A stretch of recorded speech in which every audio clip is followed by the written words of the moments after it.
Hello, my name is Ricardo Smith of the Prince George's County Public School Medicaid Office, and I'm happy to be presenting to you today this session on Medicaid billing for speech, language, and pathology services. But before we get started, and on behalf of our Medicaid team, I would like to say thanks for your unwavering commitment, your hard work, your diligence during the past school year.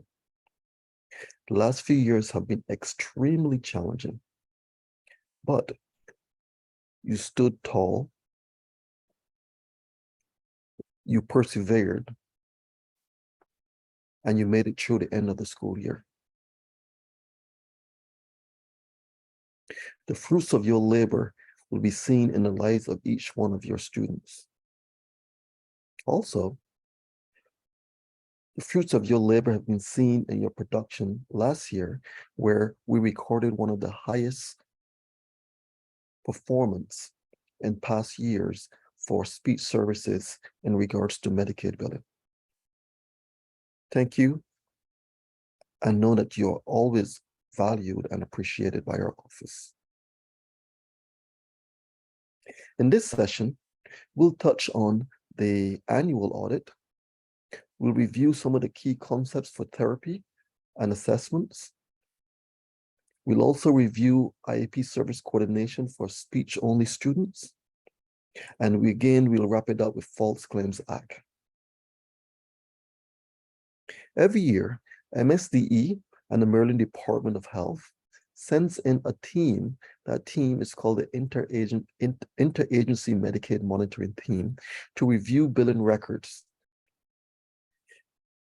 This is to ensure that Prince George's County Public Schools is in compliance with any federal and state regulations. Last year, they reviewed 53 students with IEPs or autism waiver and 35 students with IFSPs.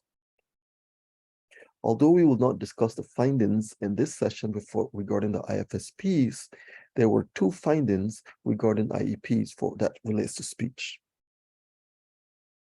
In one of those findings, the makeup session did not identify specific days of the service missed.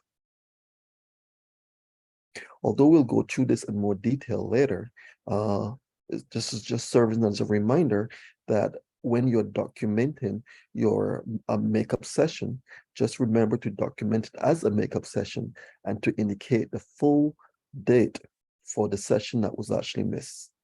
An example would be M/U for makeup and 9/14/23 as the date that was actually missed. And again, we'll revisit this a bit later. In the other finding, the SLP inadvertently billed for the second day of assessment. Assessments are billed for at one rate regardless of the length of days that it takes to complete that assessment. Typically, we bill the first day of assessment and the other days are made non-billable in our relay billing system. In this instance, the second day was not changed to non-billable, and it resulted in an extra assessment being billed. Now, let's take a quick look at the key components of Medicaid billing for speech, language, and pathology services. Speech services can be delivered in primarily 2 methods. One method is in person, where you and the student are at physically the same location. And the other method is where you are communicating with the student and parent via a audio-visual tool, such as Google Meet, Zoom, etc. In that case, it is considered telehealth. The key to remember is that for telehealth, it requires a modifier in the service code. And that modifier is identified as a GT modifier for the service code. So as a reminder again, if you're billing in the telehealth mode, just remember that you might need to change the service type to the appropriate GT billing code. So how do the logs get into our billing system relay? Well, most of the work is done in Merlin Online. You enter for every session you have with the student, you document those notes within Merlin Online. We import those notes approximately about twice a week into the relay billing system, where you actually go into that system later to validate or to electronically sign the logs.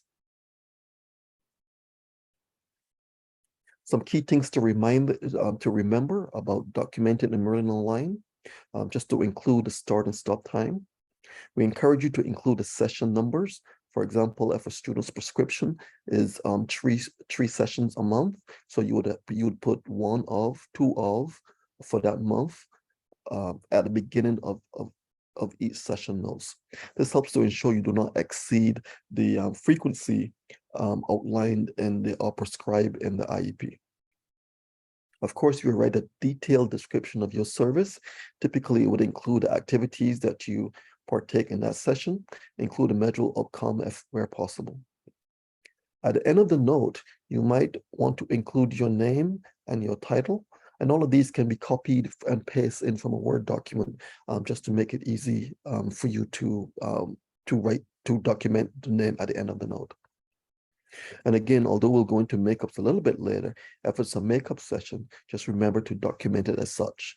An example of this would be makeup session 3 of 2 for the month of October 10, 23.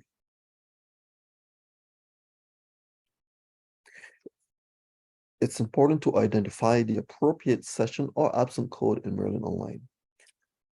If it's an individual, group, or indirect, or if the student was absent, schools were closed, just remember, and for that session, and you were not able to perform that session, just to include the appropriate absent code. Now, not all logs are imported from Merlin Online. And the reason for this is that if a student is absent or the schools are closed and there was no session, or the therapist was absent and there was no session performed, that log would be non-billable anyway. So to avoid from you having to go in and make these logs non-billable over and over again, we do not import those logs that are typically non-billable. That being said, there might be some instances where you might have to change a code from some other logs that are might not be non-billable to make them non-billable.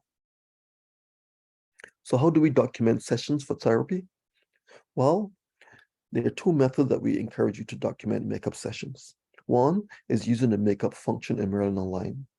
This is done if you're missing documenting a makeup session for a session that was missed in the past. Or you can actually document the session in the actual note itself. And this is typically done when you're documenting a session that you're going to miss in the future. So using the makeup function, so let's say the student missed a session and you type in your appropriate absent code that the student was absent or unavailable in Merlin Online. Well, when next you come in to document the missed session, you would select makeup individual or group. It should prompt you to select the date the student was missed, and you just select the appropriate date that the student was absent from Merlin Online, and then you continue to document your log as usual. Let's say you are trying to document a makeup session in the future. So you know you're going to miss a session next month, and you're trying to make up a session in this month. Well, obviously, there's no absent code in the system in Merlin Online for you to identify. So you can document that session, that makeup session, at the beginning of your notes. An example of the documentation for that would be to say makeup or M/U, anything like that, for 9/21/23, and then you continue to document your notes as usual. So those are the two methods to document makeup sessions.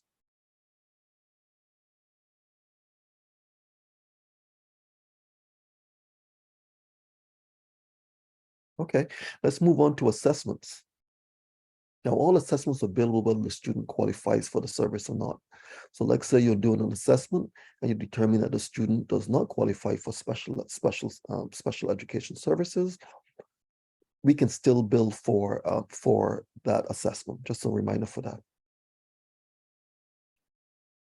So in Merlin Online, you've performed your assessment, and Merlin Online will document the service log as usual.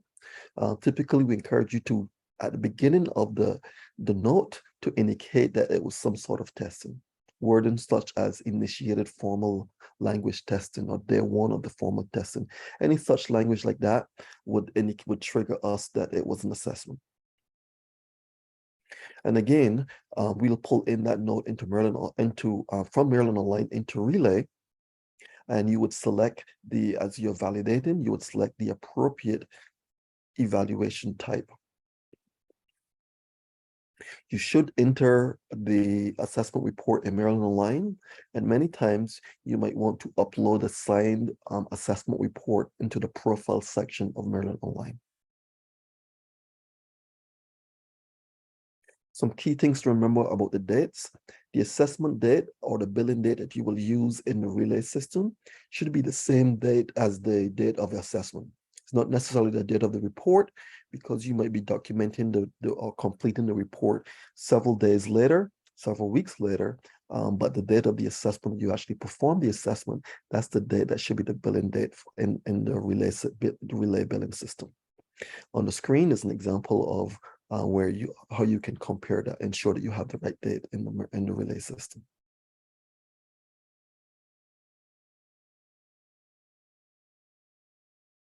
And again, here's another example of where the date of assessment will show up on your assessment report. And that, again, that date, excuse me, that date should be the date in the relay billing system. As you validate, you'll click on the service type. There are all of these different options that you can select from.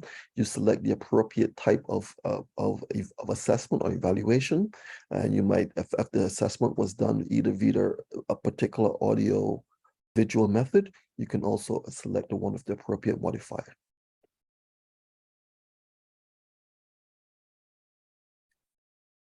Here's a summary in terms of speech of the key types of assessments that you can select from.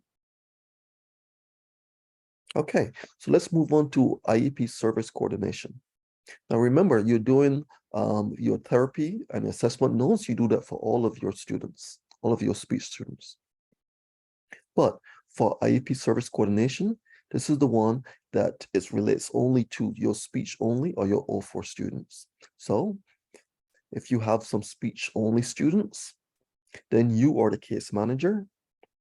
You would also validate the logs as usual from the therapy and the assessment logs that we import from Maryland Online. But in addition to that, you also need to create a service coordination log.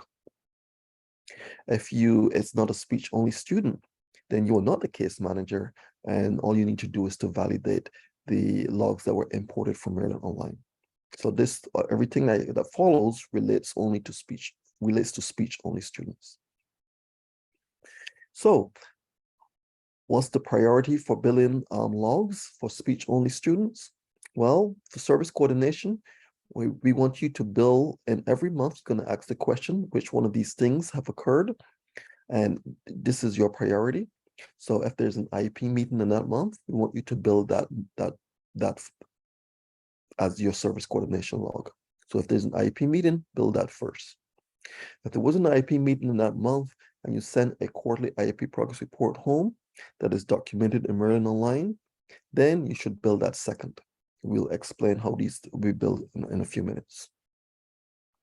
If there's no IEP meeting and you did not send an IEP progress report home, then in that instance, you would need to develop or prepare a more comprehensive progress note in the relay system.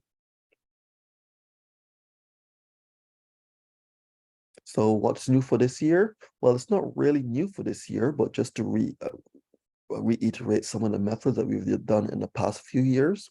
For August IEP service coordination logs, for service coordination for August, those will be validated by the school's Medicaid coordinator. So if you're not the school's Medicaid coordinator, no actions required on your part. You don't need to do anything for your students, for your O4 students. For the IEP meetings, we will be using, or we have been using, the PWNs in Maryland Online to identify that an IEP meeting occurred. We actually created that log for you. So if you are on the PWN, we created that log for you. And all you need to do is to validate that log as you would the logs that we actually imported from Maryland Online. So for your IEP meetings, you should expect to see a log that's created for you. Just validate that first before you create a new log, service coordination log in Relay. Here are some key reminders about IEP meetings. Again, try to validate the log that we've created for you in Relay before you create a log for a meeting. So just make sure you check that to make sure that there's a log there. If there's no log there, then you feel free to create that log for the IEP meetings.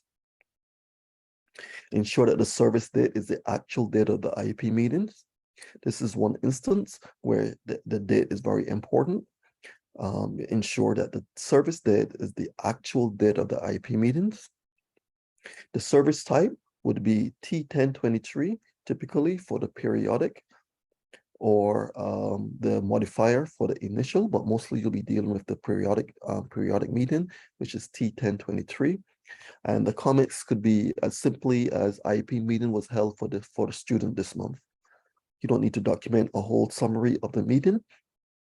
This wording is more than sufficient for us because we have the PWN and Maryland Online to support the meeting. Again, remember to enter the PWN and Maryland Online within 5 days. This is not a requirement for Medicaid. This is a requirement for IDEA, the federal requirement. So make sure you comply with that. Upload the sign-in sheet in the Maryland Online. This is usually done under the profile section. So if there's a sign-in sheet, just upload for that meeting, just upload it so we can have it for our records just in case of audit. And finally, there's no need to send any documentation home because the PWN was sent home with information regarding the IEP meetings. Let's move on to the validation of the quarterly IEP progress reports. So again, we'll be using if there was a quarterly IEP progress report sent home to the parent and documented in Maryland Online, we'll be using that information to create a log for you. So all you would need to do again will be to go into the system, into Relay, to validate that log.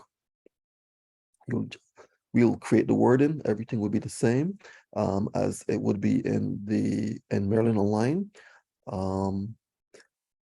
Just one reminder is that if we actually pulled in the quarterly IEP progress report in the same month as the IEP meeting, just remember to make the IEP progress report non-billable and bill for the IEP meeting.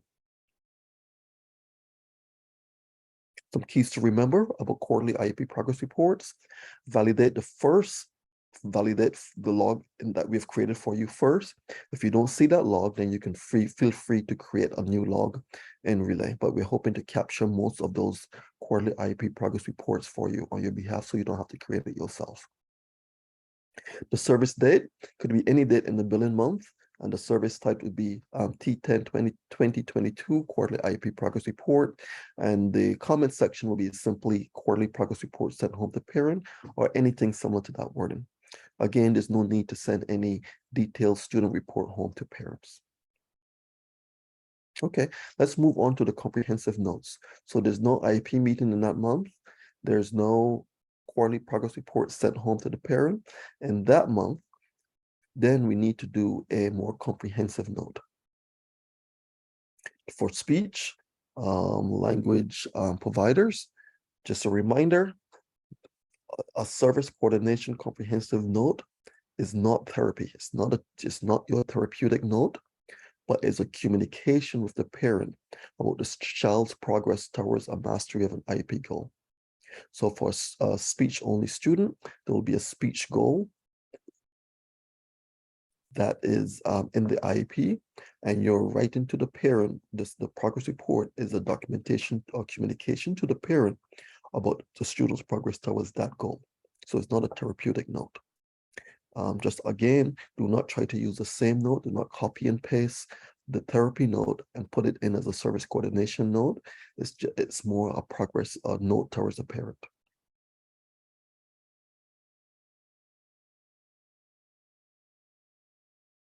Some keys about the service coordination note: you will have to create the service log in the relay system. You'll do that using the service log by Student Wizard in the wizard set under the wizard menu. The service date can be any day in the billing month. The service type is T2022, and the comment should be more comprehensive, again, about the student's progress towards the mastery of an IEP goal.